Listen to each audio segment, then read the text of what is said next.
Welcome to edit your soul. آج اپنی ہدایت و رہنمائی کے لیے دیکھیں گے زبور 23۔ خداوند میرا چوپان ہے، مجھے کمی نہ ہوگی۔ وہ مجھے ہری ہری چراگاہوں میں بیٹھاتا ہے، وہ مجھے راحت کے چشموں کے پاس لے جاتا ہے۔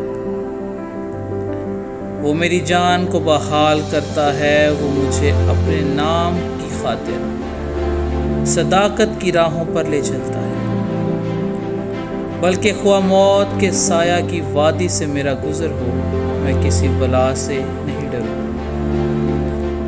کیونکہ تو میرے ساتھ ہے، تیرے عصا اور تیری لاٹھی سے مجھے تسلی ہے۔ تو میرے دشمنوں کے روبرو میرے آگے دسترخوان بچھاتا ہے۔ تو نے میرے سر پر تیل ملا ہے، میرا پیالہ لبریز ہوتا ہے۔ یقیناً بھلائی اور رحمت عمر بھر میرے ساتھ ساتھ رہیں گے، اور میں ہمیشہ خداوند کے گھر میں سکونت کروں گا۔ خداوند کے زندہ پاک کلام کے پڑھے اور سنے جانے پر اس کی خاص برکت اور رحمت